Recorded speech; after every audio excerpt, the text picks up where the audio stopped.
Hello everyone, आज के इस वीडियो में हम लोग बात करने वाले हैं टेस्ट एनालिसिस और मिस्टेक नोटबुक के ऊपर। जीरो से लेके everything you need to know about test analysis and mistake notebook, will talk about that in this video.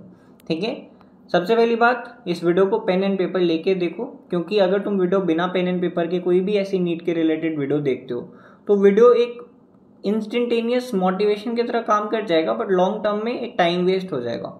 तो पेन एंड पेपर लेके बैठो, जो भी समझ में आता है इस वीडियो से कि हाँ यार this point is good, I can implement this, वो लिखो और इम्प्लीमेंट करो, and that's how you improve. अगर इस वीडियो या ऐसी कोई भी वीडियो से तुम्हें इम्प्रूव करना है तो this is how you can improve. ठीक है, टेस्ट के ऊपर मैंने 2 वीडियो ऑलरेडी बना रखी हैं। पहली वीडियो थी जहाँ मैंने बात किया था कौन सी टेस्ट सीरीज आपको फॉलो करनी चाहिए, कितने टेस्ट देने चाहिए, टेस्ट में मार्क्स कैसे इंप्रूव करें, टेस्ट की प्रिपरेशन कैसे करें, एवरीथिंग।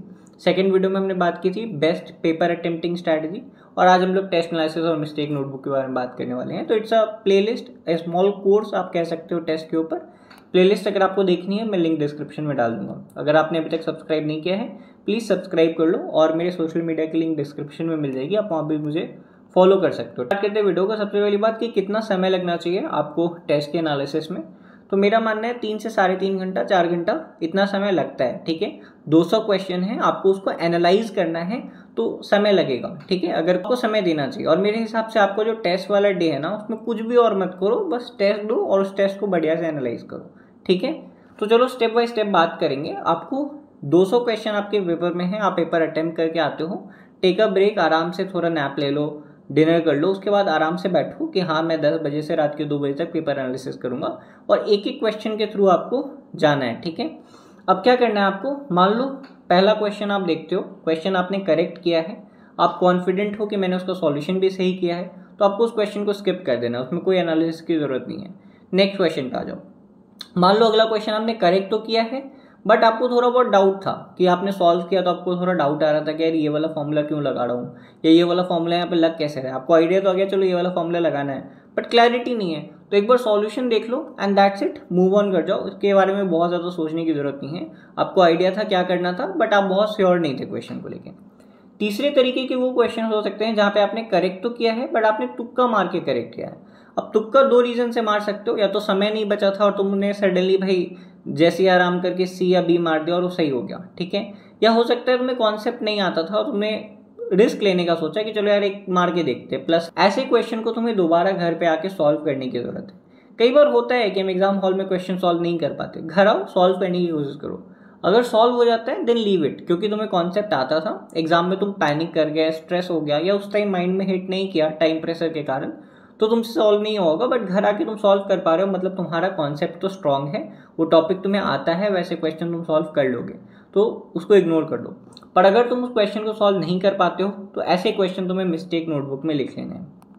अगला, वैसे क्वेश्चन जो तुम टेस्ट पेपर में छोड़ के आए हो, देखो ये सिर्फ वो क्वेश्चंस नहीं है जो तुम सॉल्व नहीं कर पाए, ये वो क्वेश्चंस भी हैं जो ऑप्शनल क्वेश्चन होते हैं, हमें 200 में से 180 करने होते हैं। जो 20 क्वेश्चन तुम छोड़ के आए हो वो क्वेश्चंस भी घर पे आके दोबारा से आपको री अटेम्प्ट करने हैं। ठीक है, अगेन वो प्रॉब्लम हो सकती है कि भैया टाइम के कारण क्वेश्चन छूट गया हो, या कॉन्सेप्ट के कारण क्वेश्चन छूट गया हो, कोई भी रीजन हो आपको क्वेश्चन री अटेम्प्ट करना है। अगर तुम सॉल्व कर पा रहे हो अगेन छोड़ दो, कोई दिक्कत नहीं है, तुम्हें कॉन्सेप्ट आता है। पर अगर सॉल्व नहीं कर पा रहे हो तो ऐसे क्वेश्चन अगेन आपको मिस्टेक नोटबुक में लिखने हैं। अगला कि भैया आपका क्वेश्चन आपने अटेम्प्ट किया, समय दिया, फिर भी वो क्वेश्चन गलत हो गया। अब हो सकता है कि आपने सिली मिस्टेक किया हो, तो सिली मिस्टेक के लिए मैं नहीं सजेस्ट करूंगा कि आप उसको मिस्टेक नोटबुक में लिख लो, क्योंकि कई बार क्या होता है ना, आपने बहुत बेसिक से कैलकुलेशन गलत कर दिया, कोई बहुत बेसिक सा स्टेप गलत कर दिया, या पूरा क्वेश्चन सॉल्व किया बट ऑप्शन गलत मार्क कर दिया। ऐसे क्वेश्चंस को आप सही करने के लिए मिस्टेक नोटबुक में लिख के भी कुछ नहीं कर सकते। ये मोमेंट्री मिस्टेक है जो एग्जाम हॉल में आपसे हो जाती है, पेपर अटेम्प्ट करते हुए हो जाती है, तो इसको कैसे इंप्रूव कर सकते हो मैंने लास्ट वीडियो में बताया था, बट इसको आपको मिस्टेक नोटबुक में आप एनालिसिस से इसका कोई लेना देना नहीं है। पर अगर कोई कॉन्सेप्चुअल मिस्टेक है या मेमोरी मिस्टेक है कि भैया हम फॉर्मूला भूल गए, या भैया हम कोई कॉन्सेप्ट याद नहीं आया, या कैसे सॉल्व करते हैं समझ में नहीं आया, देन आपको वैसे क्वेश्चन अगेन मिस्टेक बुक में लिख लेने हैं। ठीक है, जब भी कोई क्वेश्चन में प्रॉब्लम आए, जैसे मैंने जो भी क्वेश्चन आपको री अटेम्प्ट करने बोला, वो क्वेश्चन आपसे सॉल्व नहीं होता तो आप उसका सॉल्यूशन देखो, फिर भी समझ में नहीं आता तो उसका वीडियो देखो, कहीं इंटरनेट पे आजकल सारे वीडियोस अवेलेबल है, वो क्वेश्चन एग्जैक्टली नहीं तो वैसा सिमिलर क्वेश्चन आपको मिल जाएगा। पर चलो आपको वीडियो से भी समझ में नहीं आता तो उन क्वेश्चन को मार्क करके रखो, अगले दिन टीचर से क्लियर कर लो ठीक है, दिस इज हाउ आपका एक क्वेश्चन में कॉन्सेप्ट क्लियर होता है। और जो भी क्वेश्चन मैंने आपको बोला है मिस्टेक नोटबुक में लिखने के लिए, उन क्वेश्चंस को लिख लेना है। मतलब इनकरेक्ट क्वेश्चन जिसमें आपके कॉन्सेप्ट अटक रहे थे, उन क्वेश्चन को अपने मिस्टेक बुक में लिख लिया। आपने जो क्वेश्चन सॉल्व नहीं किया पेपर में और घर आके भी आपसे सॉल्व नहीं हो रहा है, वो भी आपने लिख लिया। उसके बाद आपने जो तुक्का मारा था पर घर आके आपसे सॉल्व नहीं हो रहा, वो भी क्वेश्चन आपने मिस्टेक बुक में लिख लिया। तो नाउ यू नो कि मिस्टेक बुक में आपके कौन कौन से क्वेश्चन आने वाले हैं। अब आपके मिस्टेक बुक में जो जो क्वेश्चन आ गए हैं, ये क्वेश्चंस में आपको कॉन्सेप्चुअल प्रॉब्लम है, ये टॉपिक आपकी अच्छी नहीं है या कॉन्सेप्ट आपके अच्छे नहीं है।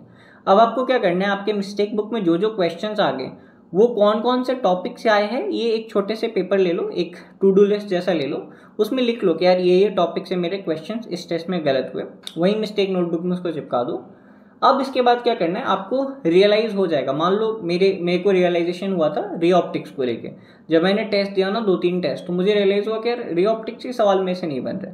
तो जब आपको रियलाइज होगा कि ये क्वेश्चंस मेरे से बार बार गलत हो रहा है, ये टॉपिक से मेरे बार बार गलत हो रहे हैं, तो आप आइडेंटिफाई करो कि यार ये मेरा एक्सट्रीमली वीक टॉपिक है। अगर कोई टॉपिक बिल्कुल ही बकवास है, जैसे मेरा रे ऑप्टिक्स बहुत खराब था, तो मैंने फिर उसके लिए वन शॉट देखा।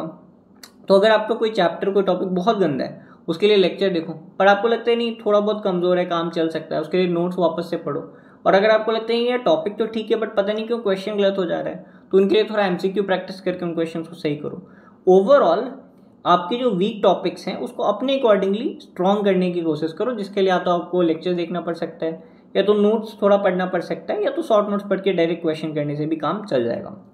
तो ओवरऑल यही है यार, कोई सॉलिड रॉकेट साइंस इसमें मिस्टेक एनालिसिस में नहीं है। मैंने यही किया साल भर 600+ स्कोर किया, और एट द एंड नीट में मेरे 680 आ रहे थे और रिजल्ट में 675 था, तो नीट में मेरे 675 आया। ठीक है, ऐसा कोई नहीं, रॉकेट साइंस नहीं होता कि भाई पेपर एनालिसिस में कोई महान चीज़ें करनी होती है, कुछ अलग सा करना होता है।